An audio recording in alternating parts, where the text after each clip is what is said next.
Today we are going over the undisputed top 10 video games on the Nintendo Switch. Well, maybe more like the top 10 Switch games I really like and recommend.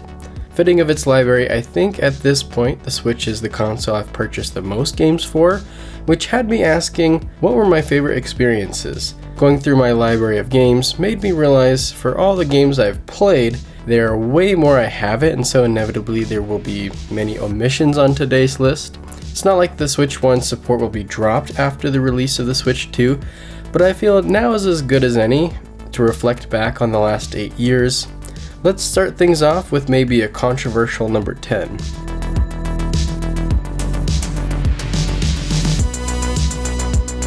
At the bottom of the list we have Super Smash Bros. Ultimate. For many, this game would easily take the top spot, and while I agree it's an amazing game, I may just not be connected to this particular title as much as I would have if I was younger due to where I am in life. Like the title of the game suggests, this is very much the ultimate realization of the Smash Bros. Formula. The base roster is massive and even bigger with all the DLC. The core, high-paced and chaotic gameplay is as good as ever, but part of the reason why it's not higher is because I don't really have any friends that are into Smash. I've also never really cared about the crossover formula. I've enjoyed Smash Bros. Over the years because of the top-notch gameplay, but I've never really cared to ask myself, I wonder how a fight would go between Cloud and Ike. I will say I have been introduced to various characters throughout the years because of the games. Despite some of my personal complaints, Super Smash Bros. Ultimate is very much the ultimate Smash Bros. Experience, and I still have a blast whenever I do play. I've never been much of a Kirby fan, with, funny enough, Smash Bros. Being my primary exposure to the character. It's not that I don't like the character, but there just hasn't been that game over the years to pull my attention in until Kirby in the Forgotten Land. Over the years, I've learned about myself just how much the setting of a game can deter me from wanting to play it. I am almost always immediately turned off by dark gray post-apocalyptic settings, but the Forgotten Land does a great job of adding color and beauty to the post-destruction. Of course, this choice is probably at least in part to do with the fact that this game is more targeted towards a younger audience, but that doesn't mean the setting isn't rich in charm and environmental storytelling. With it being geared towards a younger crowd, it is on the easier side as well, but I still found working my way through each level a ton of fun. There's an awesome mix of power-ups and upgrades that kept me engaged and motivated. Between the settings, imagination, and the approachable gameplay, I'd easily recommend Kirby in the Forgotten Land to young and old players alike. WarioWare Get It Together kinda flew under the radar for many, but it's easily one of the first games that come to mind when I think of the Switch. The WarioWare series is known for its silly bite-sized microgames, which is no different here. Over the years, each title in the series has a unique gimmick, with the base concept of microgames remaining the same. Get It Together is about playing as a specific character that's physically in each game. I don't think many fans out there are clamoring for this type of setup, but I grew to love the extra variety and challenge it introduced. WarioWare Move It also released on the Switch, but I'm just not as big of a fan of the series relying on motion controls. Many of the ideas can be fun and silly, but I think Get It Together feels more faithful to the simple but precise addictive gameplay of the original GBA title. I feel Get It Together is more fun solo, but is also still a blast with a friend. In many ways, it's the ideal Switch game. It's one of the few Switch titles I actually feel is pick up and play friendly. Are you a fan of WarioWare, and if so, what are your thoughts on Get It Together? Like many, I too became consumed by Animal Crossing New Horizons in 2020 during COVID. I feel the circumstances of the world mirrored my approach in Animal Crossing, and that's just taking it one day at a time. Usually I hate games that make you wait in real time, and while I can't say I liked it in New Horizons, I will say it was at least tolerable. Most days had me feeling like I had actually accomplished something of value, which is rare for this type of game. Fast forward a few months and I was quite proud of my little island. I enjoyed socializing with my island dwellers, but was primarily driven by the constant improvements. I felt like my island's politician working on behalf of my constituents, or some sort of rich city planner, You get a house, and you get a house, and you get a house. I love how no one island feels the same with a unique level of self-expression. Eventually, after over 100 hours, I ran out of buildings to buy or land to play with. At that point, I felt my work was done and moved on and never really looked back. This is one of those things where I do feel some disappointment I didn't have way more land and buildings to kind of place and play with.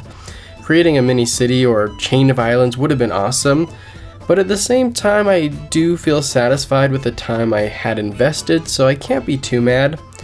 I feel I also have to acknowledge I may not be your average player since I was primarily drawn towards the city planning side of things, but nonetheless, I had a great time with the time I did spend with Animal Crossing New Horizons. Now we have the one mandatory third-party title of the list in the form of Prince of Persia: The Lost Crown. This game was released last year, but I'm still surprised by just how much I enjoyed my time with it, which is all the more frustrating to see that the studio is shut down. 1.3 million confirmed sales isn't a smash hit or anything, but wow, it blows my mind that the higher-ups would disband a studio after such a great game. But before I spend the next 30 minutes ranting about greed and management, bringing things back to the game itself, I found it to be mighty impressive. There's a certain level of quality in every aspect of the core gameplay loop. Much like JRPGs, I don't dislike Metroidvanias, but I find few of them have the complete package to keep my attention. The Lost Crown has an interesting enough premise with some of the best side-scrolling combat out there, and equally fantastic platforming. The moment-to-moment gameplay is super satisfying. There's a decent variety of enemies that test you in different ways, and the bosses are something else. Personally, I found the boss battles to be a bit drawn out, but I find most boss battles are overly drawn out. They definitely implemented some interesting mechanics in each of the boss battles, and absolutely nailed the epic vibes. The soundtrack and visuals were always getting me hyped. The Lost Crown is on just about every platform, but I feel it's one of the few Switch titles that actually feels on par with its PS5 and series counterparts.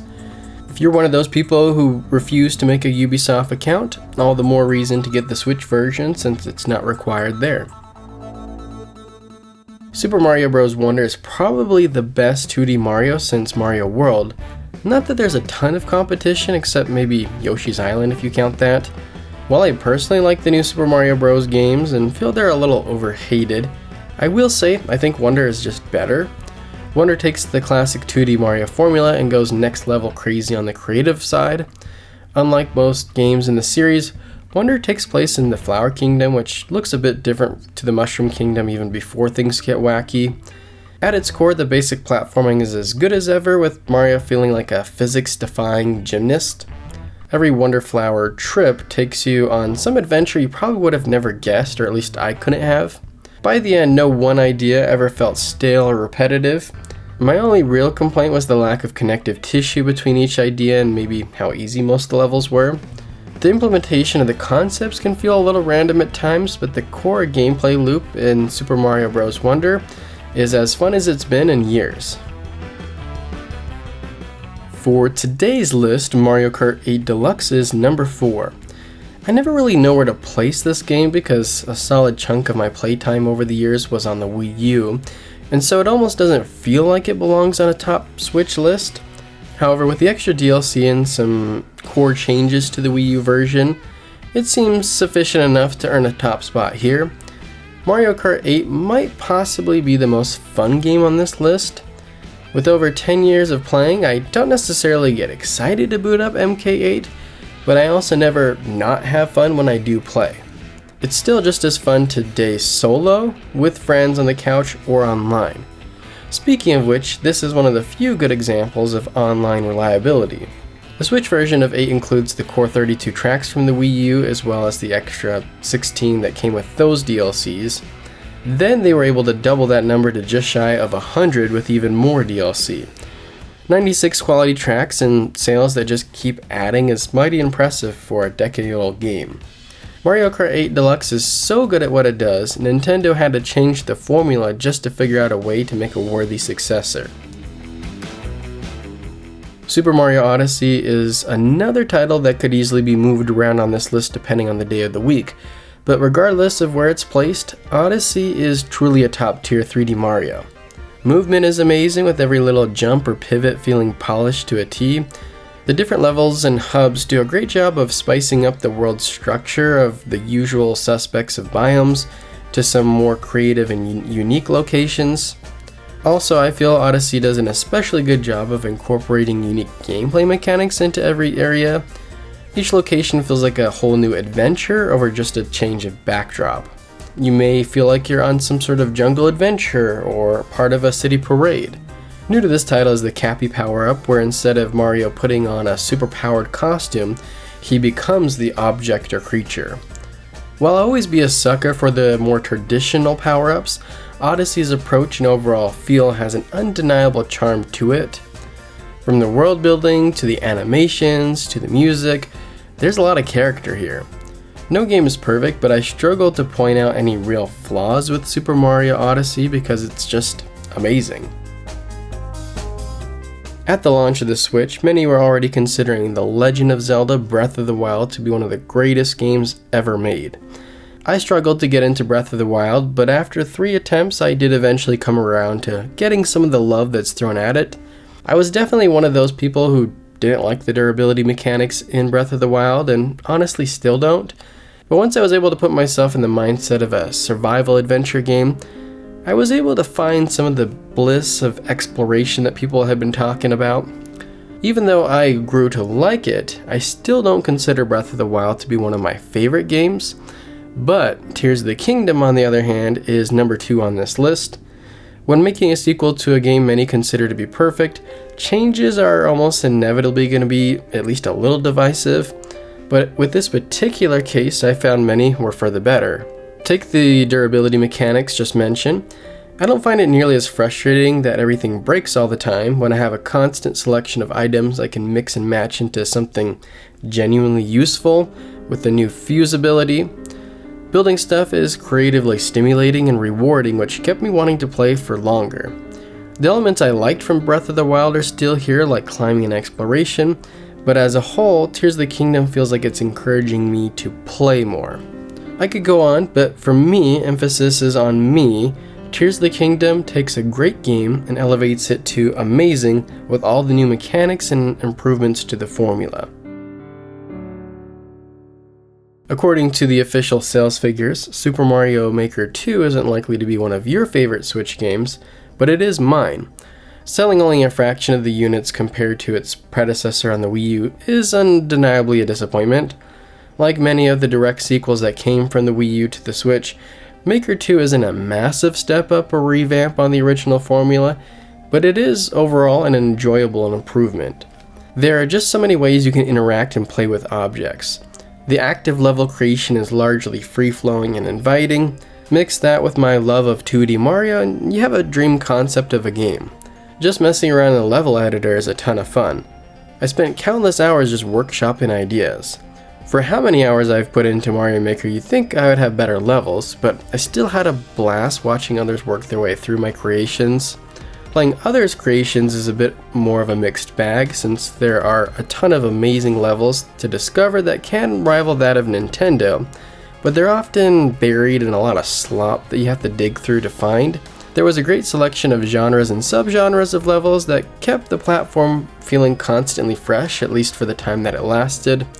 I feel at its core Mario Maker 2 is amazing, but is held back from many due to some rough edges. I can't help but feel disappointed Nintendo wasn't able to support the title longer, with so much potential left on the table, but at the end of the day, Super Mario Maker 2 is still my favorite game on the Nintendo Switch. So those were the top 10, a lot of conventional picks, but hopefully there were at least a few games on there that might have you curious. Give me your top 10 Switch 1 games and also maybe put some Switch 2 games you're keeping an eye on. As always, I appreciate you for watching, and until next time, see ya.